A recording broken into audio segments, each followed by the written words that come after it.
Galit na galit ang dyablo at malinaw ang kanyang target, ang mga napili. Kung naramdaman mo ang patuloy na pag-atake, pagkalito, pagkapagod o bigla ang kaguluhan sa iyong buhay, hindi ito nagkataon. Alam ng kaaway na ikaw ay minarkahan ng Diyos at ginagawa niya ang lahat ng kanyang makakaya nang mapigilan ka bago mo matupad ang iyong banal na pagtawag. Ngunit narito ang katotohanan na ayaw ng dyablo na malaman mo na talo na siya.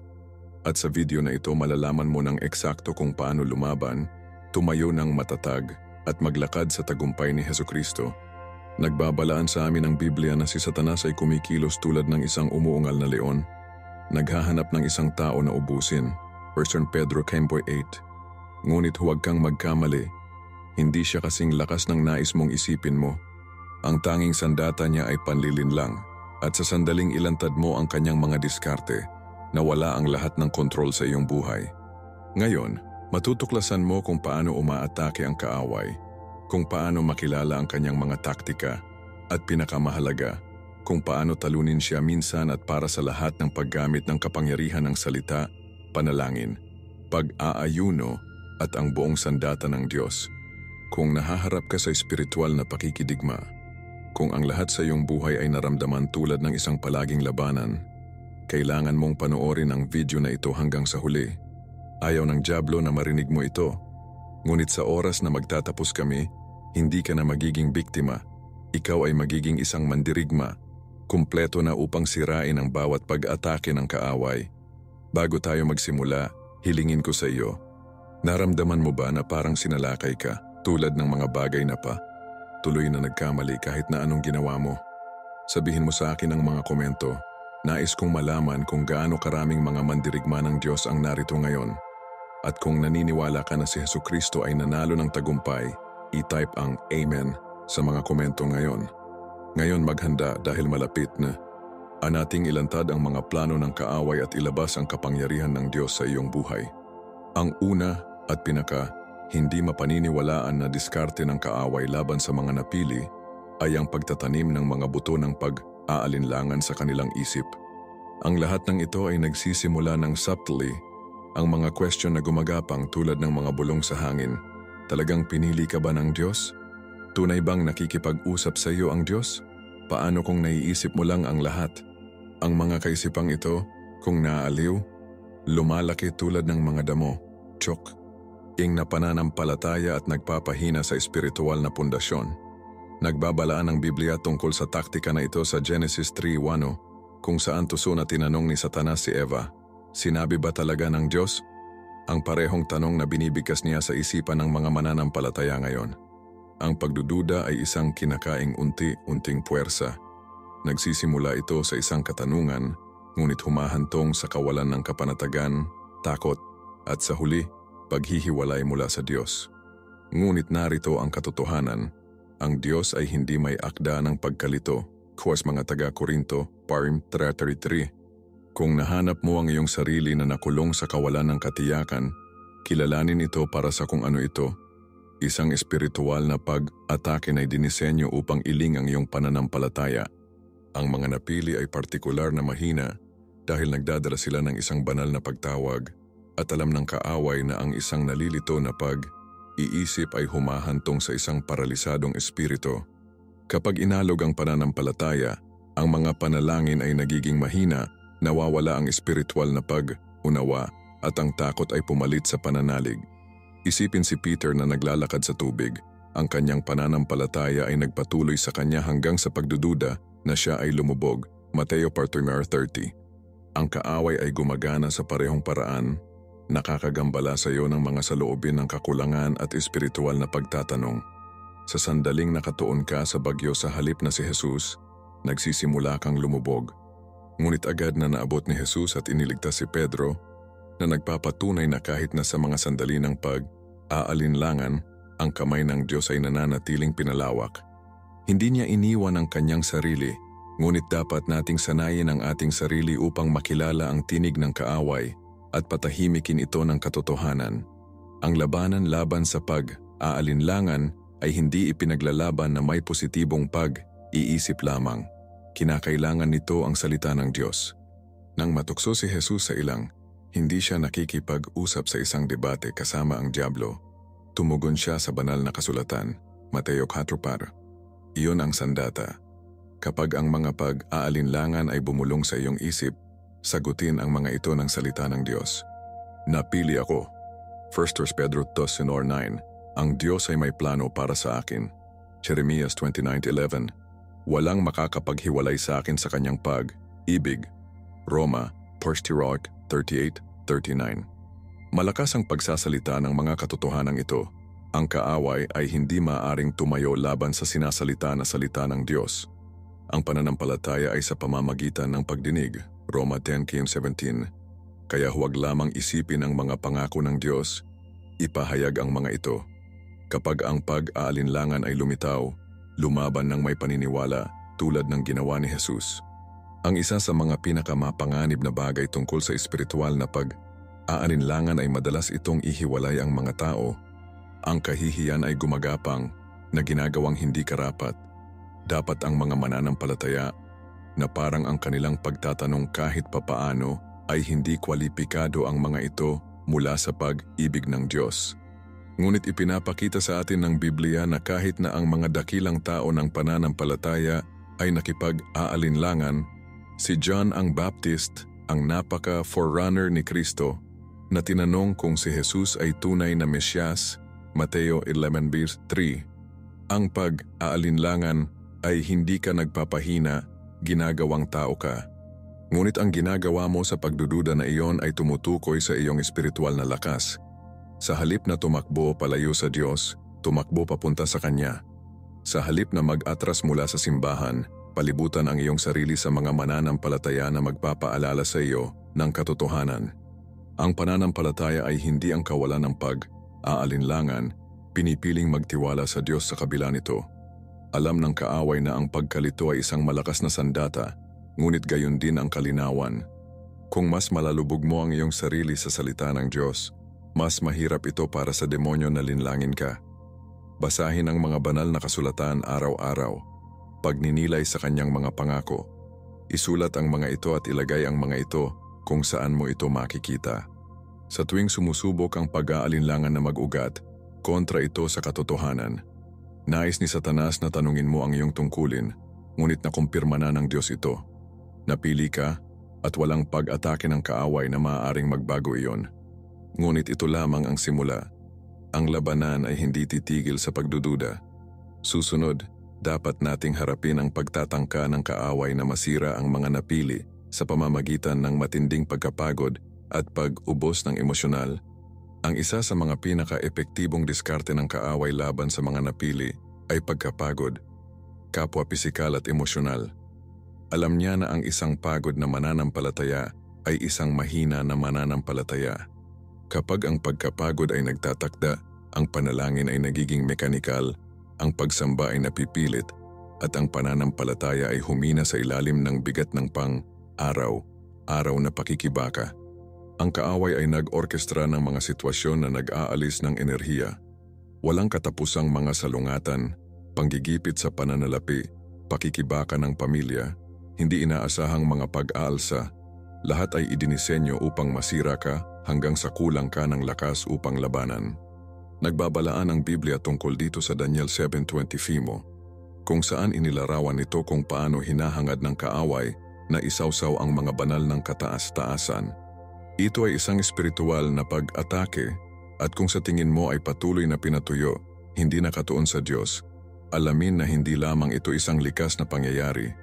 Ito ay isang kinakalkula na pag-atake laban sa iyong espiritual na pagbabata. Hindi kailangang sirain ng dyablo ang mga napili kung maubos niya ito.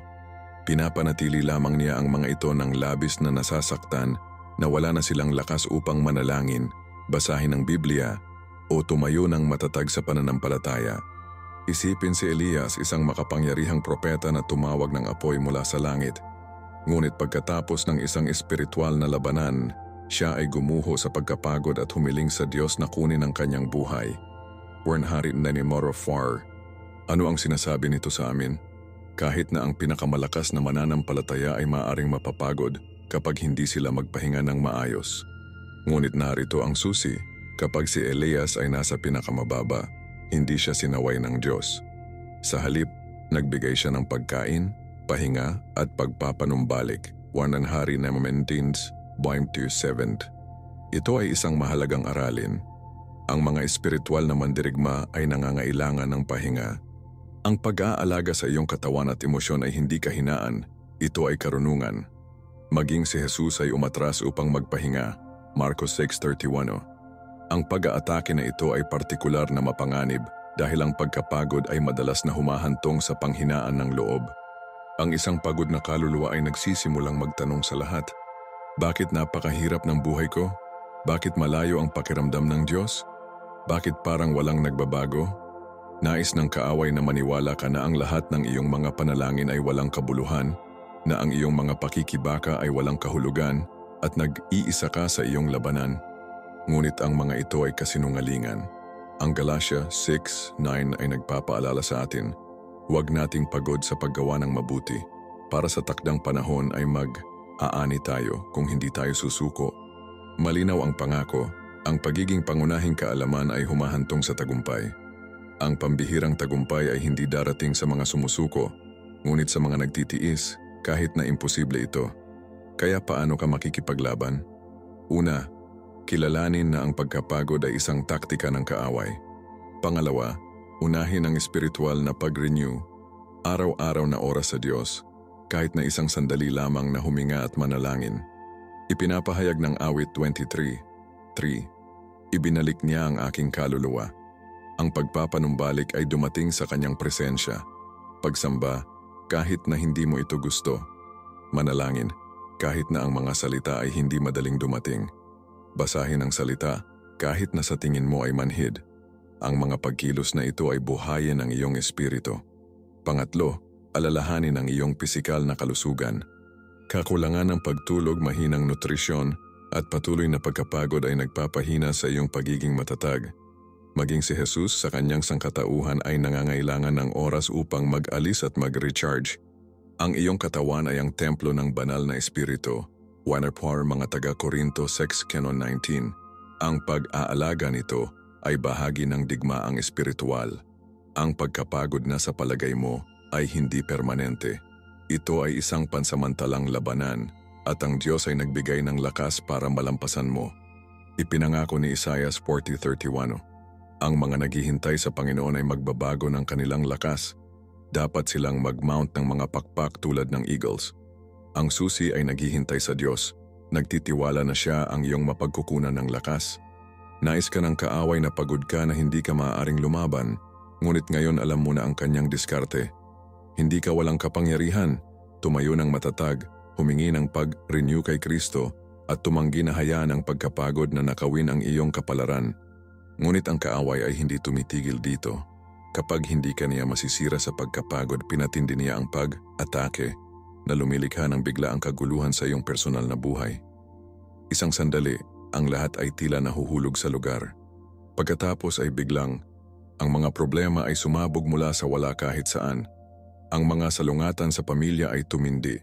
Pinansyal na mga pintuan na minsan ay tila bukas na slam shut, hindi inaasahang pagkalugi ang welga, at isang labis na pakiramdam ng pag-abandona ay gumagapang. Bakit nangyayari ito? Dahil ang kaaway ay umunlad sa kaguluhan.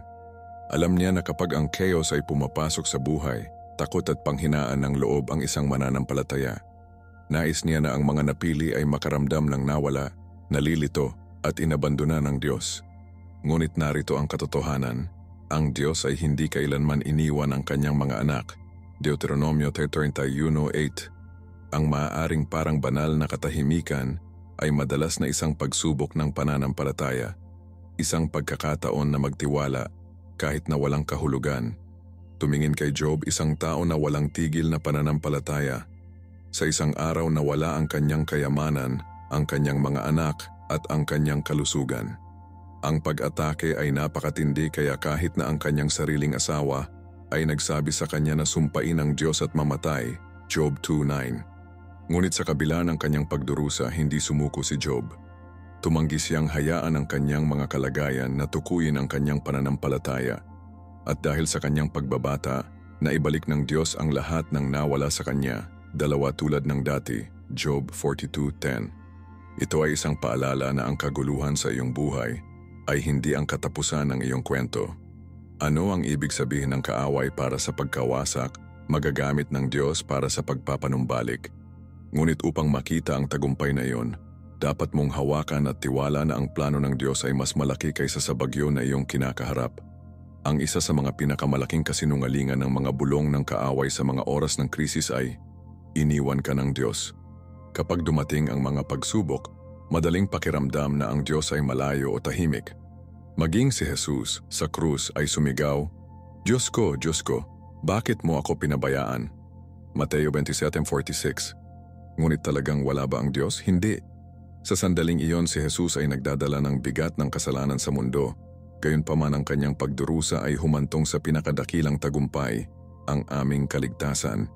Kung kahit na ang anak ng Diyos ay nagtitiis ng mga sandali ng pagdurusa at katahimikan, gaano pa ang dapat nating asahan na harapin ang mga pagsubok sa ating paglalakbay ng pananampalataya?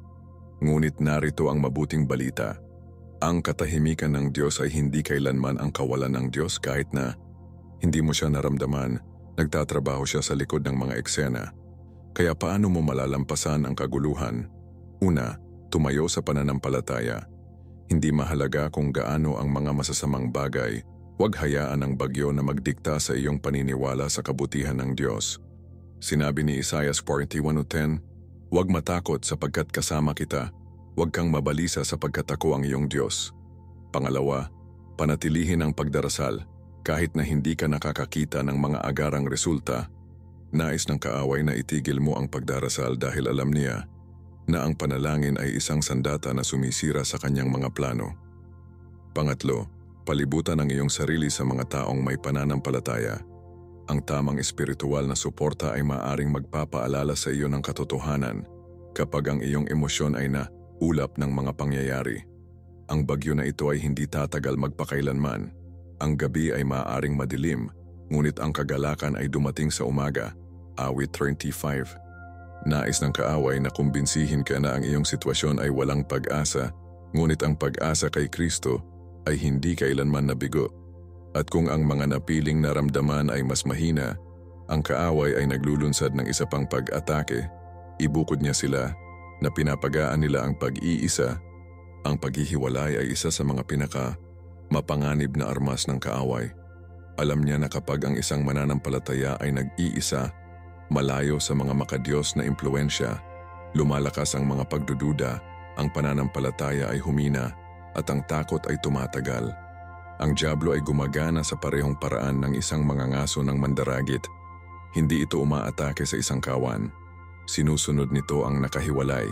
Ito ang dahilan kung bakit siya nagsusumikap upang gawin ang mga tao na pakiramdam na inabandona at hindi maunawaan. Siya ay nagbubulong tulad ng walang tunay na nagmamalasakit sa iyo. Mas mahusay kang mag-isa. Walang nakakaintindi sa iyong mga pakikibaka, ngunit ang mga ito ay mga panlilin lang. Ang totoo, hindi tayo nilikha ng Diyos upang maglakad mag-isa. Itinuturo ng Biblia sa Ecclesiastes 4:9-10. Dalawa ay mas mahusay kaysa sa isa. Kung ang isa ay bumagsak, ang isa ay itataas siya. Nangangahulugan ito na kapag pinalilibutan natin ang ating mga tao, nakakakuha tayo ng lakas na ang kaaway ay hindi madaling masira.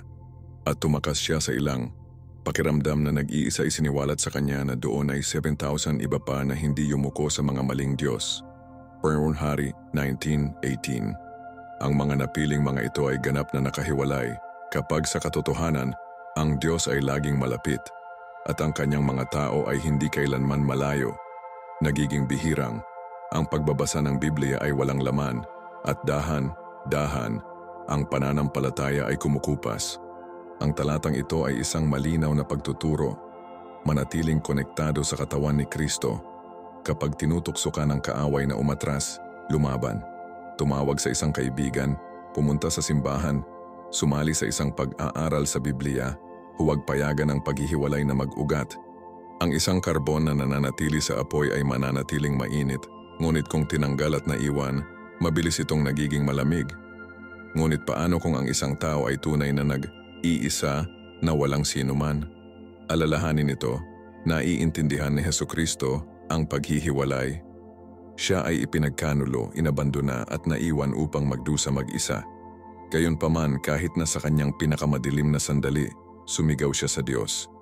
Ama, sa iyong mga kamay ay ipinagkaloob ko ang aking espiritu. Lucas 23:46. Kung si Jesus ay lumingon sa Ama sa kalungkutan, gayon din tayo. Sumigaw sa Diyos, nakikinig siya, tumugon siya, at pinapalibutan kanya ng mga tamang tao kapag pinagkakatiwalaan mo siya. Ang awit 68:6 ay nagpapahayag. Itinatakda ng Diyos ang malungkot sa mga pamilya. Kahit na sa tingin mo ay inabandona, naghahanda ang Diyos ng mga relasyon na ibabalik at palakasin ka. Ang kaaway ay naghihiwalay upang magpahina, ngunit ang Diyos ay nagkakaisa upang bigyan ng kapangyarihan. Huwag hayaang linlangin ka ng kalungkutan. Abutin manatiling konektado at maghanap ng makadiyos na relasyon. Ito ay bahagi ng digmaang espiritual, ngunit ang labanan ay hindi titigil dito. Sa sandaling ang kaaway ay naghihiwalay sa isang mananampalataya, ang kanyang susunod na diskarte ay mas mapanganib. Pinupuno niya ang kanilang buhay ng mga abala upang hilahin sila sa kanilang banal na pagtawag. Kung ang kaaway ay hindi maaaring sirain ng isang mananampalataya, siya ay makagambala sa kanila. Alam niya na ang isang hindi nakatuon na pag-iisip ay isang mahina na pag-iisip at ang isang ginulo na puso ay dahang lumayo sa Diyos. Ang dyablo ay hindi palaging umaatake sa malinaw na kasamaan. Kung minsan, ang kanyang pinakadakilang sandata ay banayad na mga pagkagambala. Walang katapusang pag-scroll sa social media, binge-watching show, pagkahumaling sa pera, katayuan, o karera. Wala sa mga bagay na ito ay tila mapanganib sa una. Ngunit sa paglipas ng panahon, nakawin nila ang oras, enerhiya, at debosyon na dapat idirekta sa Diyos. Nagbabala si Jesus tungkol dito sa Lucas 8:14 na naglalarawan sa mga tumatanggap ng salita ng Diyos ngunit nasusuklian ng mga pag-aalaga, kayamanan at kasiyahan sa buhay. Ang mga pagkagambala na ito ay tila hindi nakakapinsala, ngunit nakamamatay sila sa espiritual dahil inililipat nila ang aming mga prioridad na malayo sa pananampalataya.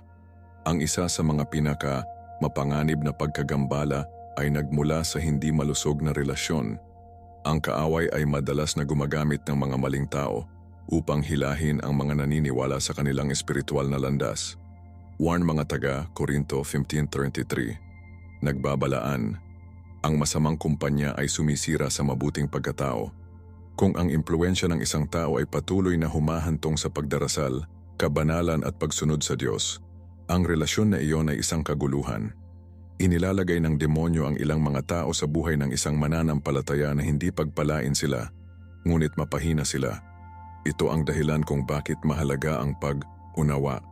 Tanungin ang iyong sarili, ang mga tao ba sa paligid ko ay nagtutulak sa akin na mas malapit kay Jesus o hinila ako palayo sa Kanya?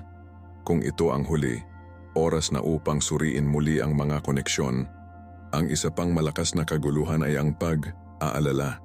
Maraming mga naniniwala ang gumugol ng kanilang mga araw na nababahala tungkol sa hinaharap, na stress sa pananalapi o nahuli sa makamundong mga alalahanin. Ngunit nag-utos si Jesus sa Mateo 6:33, hanapin muna ang kaharian ng Diyos at ang lahat ng mga bagay na ito ay idadagdag sa iyo. Ang pag-aalala ay walang ginagawa kundi ang alisan ng espiritual na lakas.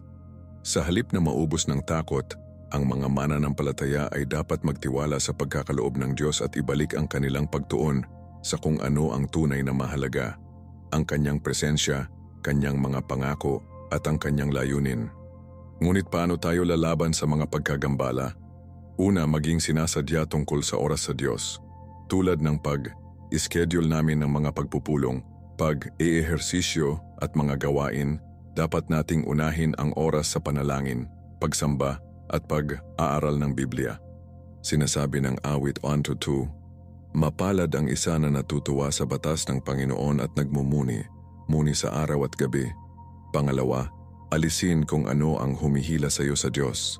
Kung ang social media ay nagnanakaw ng masyadong maraming oras, limitahan ito. Kung ang ilang mga gawi ay nakakagambala sa iyong espiritual na paglaki, baguhin ang mga ito. Ang Colossus 3:2 ay nagpapaalala sa amin, itakda ang iyong isip sa mga bagay sa itaas, hindi sa mga bagay sa lupa. Gagawin ng kaaway ang anumang kinakailangan upang mapanatiling abala, naaaliw at ginulo ang mga mananampalataya. Dahil alam niya na ang isang ginulo na Kristiyano ay isang hindi epektibo na Kristiyano. Ngunit kapag natutunan ng isang tao na kilalanin ang mga taktika na ito, muling makontrol ang kontrol. Nalaya sila mula sa walang kabuluhan na mga pagkagambala at nakatuon sa pagtawag ng Diyos. Ito ang kinatatakutan ng dyablo, isang mananampalataya na ganap na gising, ganap na nakikibahagi, at ganap na sumuko kay Kristo. Ngunit ang mga pagkagambala ay isang bahagi lamang ng labanan. Ngayon oras na upang magbigay ng kasangkapan sa iyong sarili para sa tagumpay sa pamamagitan ng pag-unawa kung paano makipaglaban sa buong sandata ng Diyos. Ang espiritual na pakikidigma ay hindi lamang isang talinghaga. Ito ay isang pang-araw-araw na labanan. Ang kaaway ay hindi tumatagal ng mga araw at hindi rin dapat mananampalataya. Ang mga Efeso 5:11 ay uutos sa amin, ilagay sa buong sandata ng Diyos upang maaari kang tumayo laban sa mga pakana ng dyablo. Nangangahulugan ito na kung walang proteksyon ng banal, ang mga mananampalataya ay mahina. Ngunit narito ang mabuting balita. Ibinigay na ng Diyos ang lahat ng kinakailangan upang labanan at manalo. Ang sandata ng Diyos ay hindi lamang sinasagisag. Ito ay malakas at mahalaga para sa bawat mananampalataya. Ang mga nagpapabaya dito ay naglalantad sa kanilang sarili sa mga espiritual na pag-atake ng walang pagtatanggol. Kaya paano natin isusuot ang sandata na ito? Basagin natin ito ng piraso. Una, ang sinturon ng katotohanan. Ito ang pundasyon ng sandata. Kung walang katotohanan, lahat ng iba pa ay nahihiwalay. Ang kaaway ay nagtatagumpay sa panlilinlang.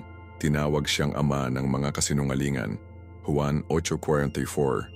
Kapag alam ng mga naniniwala ang katotohanan ng salita ng Diyos, hindi nila madaling malinlang. Ang sinturon ay sinisiguro ang lahat sa lugar, tulad ng katotohanan ay nagsisiguro ng pananampalataya.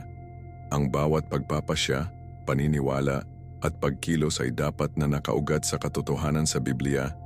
Kung ang isang bagay ay sumasalungat sa banal na kasulatan, ito ay kasinungalingan mula sa kaaway. Reject ito. Susunod ay ang dibdib ng katuwiran. Gusto ng dyablo na salakayin ang puso. Pinupuno ito ng pagkakasala, kahihiyan, at pagkondena. Bumulong siya, hindi ka sapat. Tingnan ang nakaraan mo, hindi ka magagamit ng Diyos. Ngunit ito ay isang kasinungalingan. Ipinahayag ng Roma 8:1, walang pagkondena para sa mga nasa kay Kristo Jesus. Ang katuwiran ay hindi tungkol sa pagiging perpekto. Ito ay tungkol sa paglalakad sa biyaya ni Kristo. Kapag nauunawaan ng isang mananampalataya na sila ay ginawang matuwid sa pamamagitan ni Jesus, nawalan ng kapangyarihan ang mga akusasyon ng kaaway. Pagkatapos, ang sapatos ng kapayapaan. Sa digmaan, ang isang sundalo ay nangangailangan ng matatag na paglalakad. Nang walang katatagan, mahuhulog siya. Ang parehong naangkop sa mga espiritual na laban. Sinasabi ng Isaiah 26:3, mapapanatili mo ang perpektong kapayapaan sa mga isipan ay matatag dahil nagtitiwala sila sa iyo. Hindi mahalaga kung gaano kalubha ang labanan, ang kapayapaan ng Diyos ay nagpapanatili ng mga mananampalataya. Nais ng kaaway ang kaguluhan, ngunit ang Diyos ay nagbibigay ng supernatural na kapayapaan na hindi maiiwasan. Ang kalasag ng pananampalataya ay isa sa pinakamalakas na panlaban. Sinasabi ng Biblia na pinapatay nito ang lahat ng mga nagniningas na darts ng masama. Efeso 6:16. Ano ang mga darts na ito? Pag-aalinlangan, takot, pagkabalisa, kasinungalingan. Ang dyablo ay naglulunsad sa kanila araw-araw. Umaasa ang mga mananampalataya na pababayaan ang kanilang bantay. Ngunit kapag ang pananampalataya ay malakas, ang bawat pag-atake ay naharang at walang kapangyarihan. Ito ang dahilan kung bakit ang pananampalataya ay dapat na aktibong itinayo sa pamamagitan ng panalangin, pag-aayuno, at pag-aaral ng salita. Ang isang mahina na pananampalataya ay isang mahina na kalasag, ngunit ang isang malakas na pananampalataya ay hindi nakakapagod. Ang helmet ng kaligtasan ay nagpoprotekta sa isip. Ang pinakadakilang mga espiritual na labanan ay nangyayari sa mga saloobin. Ang kaaway ay palaging susubukan na tanungin ang mga mananampalataya sa kanilang kaligtasan, pagkakakilanlan at layunin. Ngunit kapag ang isang tao ay nasecure kay Kristo, matatag silang naninindigan. Inathod ang mga taga-Korinto dinapa siya na isa ay nag-uutos sa amin na alamin ang bawat pag-iisip na bihag at gawin itong masunurin kay Kristo. Ang pag-iisip ay dapat na patuloy na mabago ng salita ng Diyos, tinitiyak na walang kasinungalingan ng kaaway ang nag-ugat. Sa wakas ang tabak ng Espiritu, ang salita ng Diyos. Ito lamang ang nakakasakit na sandata sa sandata. Habang ang bawat iba pang piraso ay nagtatanggol, ang pag-atake ng tabak. Ginamit mismo ni Jesus ang sandatang ito nang siya ay tinukso sa ilang, na tumutugon sa bawat kasinungalingan ni Satanas na may banal na kasulatan, Mateo contra Rome sa 1:11. Ito ay kung paano lumaban ang mga naniniwala. Ang salita ng Diyos ay hindi lamang isang libro. Ito ay isang sandata ng kapangyarihan. Magsalita ito, ipahayag ito. Gamitin ito laban sa kaaway. Ang isang sundalo ay hindi nagsusuot ng sandata ng isang beses at kalimutan ang tungkol dito. Dapat itong ilagay sa araw-araw. Ang labanan ay totoo, ngunit ganoon din ang tagumpay. Kapag ganap na armado, ang mga pag-atake ng kaaway ay naging hindi epektibo. Ngunit ang digma ay nangangailangan ng higit pa sa pagtatanggol. Ngayon, oras na upang lumakad sa espiritual na autoridad at dalhin ang labanan sa kaaway. Maraming mga naniniwala ang nabubuhay na natalo ang buhay, hindi alam ang espiritual na autoridad na kanilang taglay. Nais ng kaaway na mahina sila, natakot at walang kapangyarihan. Ngunit binigyan na nila si Jesus ng autoridad sa lahat ng kapangyarihan ng dyablo. Ipinahayag ni Lucas 10:19. Binigyan kita ng autoridad na yapakan ang mga ahas at alakdan at pagtagumpayan ang lahat ng kapangyarihan ng kaaway. Walang makakasama sa iyo. Ito ay hindi lamang isang magandang pangako, ito ay isang espiritual na katotohanan. Ang problema ay maraming mga Kristiyano ang hindi gumagamit ng autoridad na ito, na nagpapahintulot sa kaaway na pahirapan, manipulahin at linlangin sila. Ngunit ngayon, nagtatapos yon. Panahon na upang maglakad sa autoridad ni Kristo at itulak ang kadiliman. Ang unang hakbang sa paggamit ng autoridad ay ang pag-unawa kung sino ka kay Kristo. Ang dyablo ay may kapangyarihan lamang sa mga nagpapahintulot sa kanya na gumana sa kanilang buhay. Ngunit ang isang mananampalataya na nakakaalam ng kanilang pagkakakilanlan sa Diyos ay naging isang mapanganib na banta sa kaharian ng kadiliman. Sinasabi ng Roma 8:37, sa lahat ng mga bagay na ito, higit pa tayo sa mga mananakop sa pamamagitan niya na nagmamahal sa atin. Hindi ka mahina. Hindi ka walang magawa. Ikaw ay anak ng Diyos, isang mandirigma sa kanyang kaharian at banta sa mga plano ng kaaway. Ngunit ang autoridad ay walang silbi kung hindi mailalapat. Ito ang dahilan kung bakit dapat tumayo ang pananampalataya at utos ang kaaway na tumakas. Ang autoridad ay isinasagawa sa pamamagitan ng panalangin na puno ng paniniwala at pagpapahayag ng salita. Hindi kailanman hiniling ni Jesus ang dyablo na umalis. Iniutos siya sa kanya ng autoridad. Bumalik ako, Satanas. Mateo 16:23. Lumabas ka sa kanya. Marcos 9:25. Alam niya ang kanyang kapangyarihan at kumilos dito. Ang parehong autoridad na ibinigay kay Jesus ay naipasa sa kanyang mga tagasunod. Sinasabi ng Marcos 16:17, ang mga palatandaang ito ay sasamahan sa mga naniniwala. Sa aking pangalan, itataboy nila ang mga demonyo. Ang kaaway ay hindi tumugon sa takot, tumugon siya sa autoridad. Kapag ang isang mananampalataya ay nagsasalita sa pangalan ni Jesus, ang kadiliman ay walang pagpipilian kundi tumakas. Ang isa sa mga pinakamalaking sandata ng autoridad ay ang lakas ng pagbubuklod at pag-loose. Ipinahayag ni Jesus sa Mateo 10:18, anuman ang iyong itatali sa mundo ay makagapos sa langit, at anuman ang iyong maluwag sa mundo ay tatanggalin sa langit. Nangangahulugan ito na ang mga mananampalataya ay may kapangyarihan na magbigkis ng mga puwersang demonyo na nagpapatakbo sa kanilang buhay, tahanan at pamilya. Kung ang kaaway ay umaatake sa pamamagitan ng pagkalumbay, pagkabalisa o takot, ipahiwatig ito sa pangalan ni Jesus at inutusan itong umalis. Kasabay nito, Maluwag ang kapayapaan ng Diyos, ang kagalakan ng banal na espiritu at proteksyon ng banal. Ang awtoridad ay hindi lamang nagtatanggol.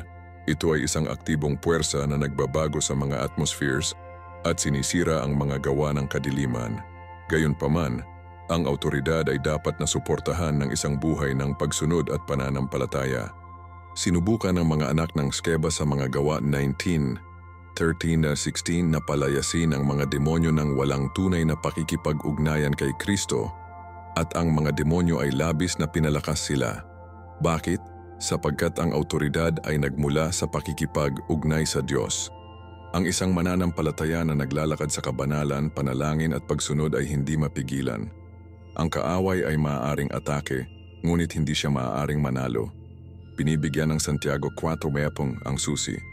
Isumite ang iyong sarili sa Diyos, labanan ang dyablo at tatakas siya mula sa iyo. Ang kapangyarihang gawin ang pagtakas ng kaaway ay direktang konektado sa pagsusumite sa Diyos. Ang dyablo ay may kapangyarihan lamang kung saan pinapayagan siya ng mga naniniwala na gumana. Ngunit kapag ginagamit nila ang kanilang awtoridad na ibinigay ng Diyos, nawawala ang lahat. Hindi ka biktima, nagtagumpay ka kay Kristo. Makipag-usap ng may katapangan, manalangin ng may kumpiyansa, tumayo ka. Ngunit ang awtoridad ay isa lamang bahagi ng digmaang espiritual. Ngayon, oras na upang i-unlock ang pinakamalakas na sandata, panalangin at pag-aayuno. May ilang mga labanan na hindi maaring manalo ng ordinaryong pagsisikap. Nangangailangan sila ng panalangin at pag-aayuno. Inihayag mismo ni Jesus ang katotohanan ito nang ang kanyang mga alagad ay nagpupumilit na palayasin ng isang demonyo. Ipinaliwanag niya sa Mateo 12:21. Ang ganitong uri ay hindi lumabas maliban sa pamamagitan ng panalangin at pag-aayuno. Nangangahulugan ito na ang ilang mga espiritual na labanan ay humihiling ng isang mas malalim na antas ng digma. Maraming mga naniniwala ang nagdarasal ngunit hindi mabilis at bilang isang resulta, nananatili silang mahina sa espiritual laban sa mga katibayan. Ang dyablo ay hindi natatakot sa kaswal. Kalahating puso ng mga panalangin ngunit nanginginig siya kapag ang isang mananampalataya ay pinagsasama ang panalangin sa pag-aayuno, sapagkat iyon ay kung saan ang tunay na kapangyarihan ay nailak. Ang panalangin ay hindi lamang isang relihiyosong gawain, ito ay isang sandata ng digmaan. Kapag ang isang mananampalataya ay nagdarasal, hindi lamang sila nagsasalita sa hangin, nag-uutos sila ng mga bagay na ilipat sa espiritual na kaharian. Ang James 5:11 ay nagpapahayag, ang panalangin ng isang matuwid na tao ay malakas at epektibo. Ang bawat dakilang hakbang ng Diyos sa Biblia ay ipinanganak sa pamamagitan ng panalangin. Nagdasal si Moises at nahati ang Red Sea. Nanalangin si Elias at ang apoy ay nahulog mula sa langit. Nagdasal si Daniel at nawala ang gutom sa mga leon. Nanalangin si Jesus at ang mga patay ay pinalaki. Ang panalangin ay ang tulay sa pagitan ng natural at supernatural. Ang mga nagpapabaya nito ay hindi kailanman lalakad sa totoong espiritual na awtoridad. Ngunit ang panalangin lamang ay hindi sapat. Ang pag-aayuno ay kung ano ang tumindi sa mga espiritual na pambihirang tagumpay. Ang pag-aayuno ay hindi lamang tungkol sa pagpunta ng walang pagkain, ito ay tungkol sa pag-disconnect mula sa mundo at pagkonekta sa mas malalim sa Diyos. Pinapababa nito ang laman. Patalasin ang espiritual na pag-unawa at pinapahina ang pagkakahawak ng kaaway. Sinabi ni Isaiah 58:6, "Hindi ba ito ang mabilis na napili ko? Upang maluwag ang mga bono ng kasamaan, upang alisin ang mga mabibigat na pasanin at hayaan ang mga inaapi na malaya? Ang pag-aayuno ay naghihiwalay ng mga kadena, sinisira ang mga katibayan, at naglalabas ng mga supernatural na sag." So ito ay isang direktang deklarasyon na ang Diyos ay ang mapagkukunan, hindi pagkain, libangan o makamundong pagkagambala. Maraming nagtanong, paano ako mag-aayuno? Ang Biblia ay nagpapakita ng iba't ibang uri ng pag-aayuno. Si Daniel ay nag-ayuno sa loob ng 21 na araw, Daniel 10:3. Nag-ayuno si Jesus ng 40 araw, Lucas 4:2. At tinawag ni Esther ang isang mabilis na korporasyon sa loob ng 3 araw, Esther 4:1-6. Ang ilang mga pag-aayuno ay nagsasangkot ng bahagyang paghihigpit sa pagkain Ang iba ay kumpletong pag-iwas, ngunit ang susi ay ito. Ang pag-aayuno ay dapat gawin ng may layunin. Ito ay hindi lamang tungkol sa paglaktaw ng mga pagkain. Ito ay tungkol sa paghanap ng Diyos na may kawalan ng pag-asa. Sa isang mabilis, palitan ng mga oras ng pagkain ng panalangin, gumugol ng labis na oras sa salita, at maalis ang mga pagkagambala. Ito ay kung paano nangyari ang mga espiritual na pambihirang tagumpay. Natatakot ang kaaway sa isang mananampalataya na marunong manalangin at mabilis. Ito ay hindi lamang mga gawi sa relihiyon. Ang mga ito ay mga sandata na bumagsak sa mga demonyong katibayan. Kapag pinagsama, ang panalangin at pag-aayuno ay mapabilis ang paglaya, magdala ng kaliwanagan, at i-unlock ang banal na kapangyarihan. Kailangan mo ba ng isang pambihirang tagumpay? Nararamdaman mo ba na natigil sa mga espiritual na laban? Panahon na upang hanapin ang Diyos ng may kasidhian. Ngunit ang espiritual na pakikidigma ay hindi inilaan na ipaglaban ng mag-isa sa labas. Makikita natin ang kapangyarihan ng pagkakaisa at pakikipag-isa sa katawan ni Kristo. Ang isa sa mga pinakadakilang pagkakamali na maaaring gawin ng isang mananampalataya ay ang pagsisikap na maglakad mag-isa. Ang pananampalataya ay hindi kailanman sinadya upang maging isang nakahiwalay na paglalakbay. Alam ito ng kaaway na ang dahilan kung bakit nagsusumikap siya upang paghiwalayin ang mga mananampalataya sa isa't isa. Bakit? Dahil may kapangyarihan sa pagkakaisa. Ang Ecclesiastes Kaparta 9:10 ay nagpapahayag, dalawa ay mas mahusay kaysa sa isa. Kung ang alinman sa mga ito ay bumagsak, ang isa ay makakatulong sa isa pa. Ito ang dahilan kung bakit nais ng kaaway na ihiwalay ang mga mananampalataya dahil sa sandaling ang isang tao ay naputol mula sa mga makadiyos na relasyon, nagiging mahina sila, mas mahina at mas madaling kapitan ng mga espiritual na pag-atake. Maging si Jesus, ang anak ng Diyos, ay hindi lumakad mag-isa. Pinalibutan niya ang kanyang sarili ng mga alagad at itinuro sa kanila ang kahalagahan ng pakikisama. Sinundan ng unang simbahan ang halimbawang ito. Sinasabi ng mga Gawa 2:42, inilaan nila ang kanilang sarili sa pagtuturo ng mga apostol at sa pakikisama, sa pagsira ng tinapay at pagdarasal. Ito ay hindi lamang isang relihiyosong aktibidad, ito ay mapagkukunan ng lakas. Kapag ang mga naniniwala ay nagtitipon, manalangin ng magkasama at hikayatin ang isa't isa, pinakawalan ang espiritual na kapangyarihan. Ito ang dahilan kung bakit nagbabala ang Hebreo 10:25 mo. Huwag pabayaan ang pagpupulong, dahil ang ilan ay gumawa ng ugali, ngunit hikayatin ang isa't isa. Ang simbahan ay hindi lamang isang gusali, ito ay isang espiritual na pamilya. At ang mga nag-disconnect mula dito ay nagnanakaw ng kanilang sarili ng lakas.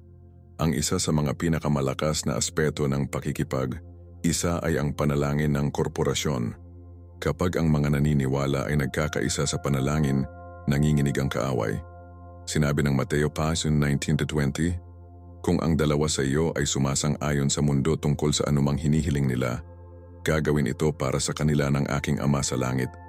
Para sa kung saan nagtitipon ng 2 o 3 sa aking pangalan, kasama ko sila.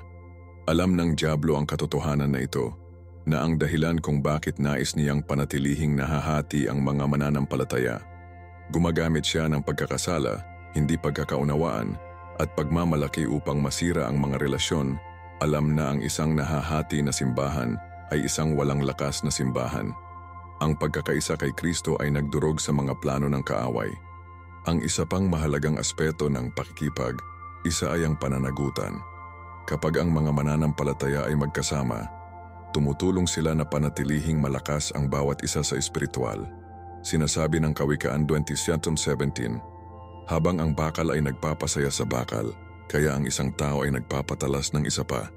Marami ang nahuhulog sa kasalanan o espiritual na kasiyahan ay ginagawa ito sapagkat wala silang hinihikayat o iwasto ang mga ito. Ngunit ang mga nananatiling konektado sa makadiyos na pagkakaibigan at mga pamayanan ng simbahan ay tumatanggap ng gabay, panalangin at suporta. Ang paglalakad sa pananampalataya ay hindi tungkol sa pagiging perpekto. Ito ay tungkol sa tiyaga, at ang tiyaga ay pinalakas sa pamamagitan ng pamayanan. Nais ng kaaway na maniwala ang mga mananampalataya sa kasinungalingan na hindi nila kailangan ng iba. Ngunit malinaw ng Biblia, may lakas sa pakikisama. Ang mga manatiling konektado sa katawan ni Kristo ay nananatiling malakas sa espiritual, hinikayat at protektado. Huwag hayaang kumbinsihin ka ng dyablo na maglakad mag-isa. Ipahiwatig ang iyong espiritual na pamilya, mamuhunan sa mga makadiyos na relasyon at manatiling konektado sa simbahan. At ngayon sa pag-abot natin sa pangwakas na katotohanan, dapat nating tandaan ang pinakadakilang tagumpay ng lahat, ang tagumpay ni Hesukristo sa kaaway. Ang pinakadakilang kasinungalingan na sinasabi ng kaaway na mayroon pa rin siyang kapangyarihan sa mga mananampalataya. Ngunit ang katotohanan ay ito, siya ay natalo. Maraming mga Kristiyano ang nabubuhay sa takot, pakiramdam na parang patuloy silang inaatake ng walang paraan upang makatakas. Ngunit si Hesukristo ay nanalo na sa labanan. Ipinapahayag ni Juan 16:33, sa mundong ito, magkakaroon ka ng problema. Ngunit magpuso na pagtagumpayan ko ang mundo. Ito ay hindi lamang isang nakakaaliw na pahayag. Ito ay isang pagpapahayag ng ganap na tagumpay. Hindi kontrolado si Satanas. Ang Diyos ay, hindi mahalaga kung gaano kalubha ang labanan, ang kinalabasan ay napagpasyahan na. Ang tagumpay ni Kristo ay selyadong sa krus. Inihayag ng Colosas 2:15 na na-disarmed ang mga kapangyarihan at autoridad. Gumawa siya ng isang pampublikong paningin sa kanila na nagtagumpay sa kanila ng krus. Sa madaling salita, hindi lamang nanalo si Jesus, lubos niyang pinapahiya ang mga puwersa ng kadiliman. Kapag ipinahayag niya na ito ay tapos na, 1:19:30, natapos na ang digmaan. Ang kasalanan, kamatayan, at si Satanas ay natalo ng isang beses at para sa lahat. Nangangahulugan ito na ang mga mananampalataya ay hindi nakikipaglaban para sa tagumpay. Lumalaban sila mula sa tagumpay. Nais ng kaaway na linlangin ang mga tao sa pag-iisip na sila ay walang kapangyarihan, ngunit kay Kristo nagtagumpay na sila. Ang isa sa mga pinakamalakas na katotohanan na dapat hawakan ng mga mananampalataya ay ang kapangyarihan ng kaaway ay isang ilusyon lamang. Ang James 4:7 ay nagbibigay ng isang malinaw na utos. Tumanggi sa dyablo at tatakas siya mula sa iyo. Bakit? Sapagkat wala siyang tunay na awtoridad sa isang anak ng Diyos. Kapag ang mga mananampalataya ay naninindigan sa pananampalataya gamit ang pangalan ni Jesus, dapat umatras ang kaaway. Ang dyablo ay nakakakuha lamang ng kontrol kapag ang mga tao ay sumuko sa takot at kasinungalingan. Ngunit ang mga nakatayo sa katotohanan ng salita ng Diyos ay naglalakad sa hindi mapigilan na kapangyarihan. Ito ang dahilan kung bakit ang pananampalataya kay Kristo ang pinakamahalagang sandata sa digmaang espiritual. Sinabi ng Apokalipsis 12:11 na pagtagumpayan nila siya sa pamamagitan ng dugo ng kordero at sa pamamagitan ng salita ng kanilang patotoo. Ang dugo ni Jesus ay secure na ang tagumpay, ngunit dapat ipahayag ito ng mga mananampalataya, maniwala ka, at maglakad dito. Ang kaaway ay palaging susubukan na ibalik ang takot, pag-aalinlangan at panghinaan ng loob, ngunit sa tuwing umaatake siya, mayroong isang tugon, nanalo na si Jesus. Kaya kahit anong labanan ang kinakaharap mo, tandaan ito, tapos na ang digmaan, at si Kristo ay matagumpay. Hindi ka mahina, hindi ka natalo. Ikaw ay higit pa sa isang mananakop sa pamamagitan ni Hesukristo. Maaaring subukan ng dyablo na lumaban, ngunit ang kanyang pagkatalo ay nakasulat na. Tumayo ng matatag, manatili sa salita, ilagay sa buong sandata ng Diyos at huwag kalimutan na ikaw ay nasa panalong panig. At ngayon habang pinagsasama, sama natin ang lahat ng mga makapangyarihang katotohanan na ito, sumulong tayo sa pag-unawa kung paano ilapat ang mga ito araw-araw at mamuha. Ang isang matagumpay na buhay kay Kristo. Ngayon alam mo na ang katotohanan. Ang dyablo ay galit na galit dahil nawala na siya. Ang bawat pag-atake, bawat kasinungalingan, ang bawat diskarte na ginagamit niya laban sa mga napili ay walang higit pa sa isang desperadong pagtatangka upang ihinto ang ipinahayag ng Diyos sa iyong buhay. Ngunit ngayon ikaw ay kagamitan. Alam mo kung paano tumayo ng matatag, kung paano lumaban at kung paano maglakad sa tagumpay. Kaya sabihin mo sa akin, kung alin sa mga pag-atake na ito ang pinakahaharap mo. Naranasan mo na ba ang pagdududa, pagkapagod, paghihiwalay o bigla ang kaguluhan sa iyong buhay? Komento sa ibaba at ibahagi ang iyong karanasan. Sama tayong tumayo bilang mga mandirigma ng Diyos na naghihikaya.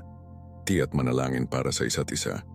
At kung pinagpala ka ng mensaheng ito, huwag kalimutan na magustuhan ang video na ito, mag-subscribe sa channel at i-on ang mga abiso dahil hindi natapos ang labanan at kailangan mong manatiling handa. Darating ang mas malakas na paghahayag at ayaw mong makaligtaan sila. Ngayon, kung handa ka nang dalhin ang iyong spiritual na buhay sa susunod na antas, panoorin ang susunod na video na lilitaw sa iyong screen ngayon. Bibigyan ka nito ng mas malalim na pananaw sa kung paano manatiling matatag sa pananampalataya at hindi na muling mahulog sa mga traps ng kaaway. Makikita kita doon. Manatiling malakas, manatili sa salita at huwag kalimutan na nalo na si Jesus. Pagpalain ka ng Diyos.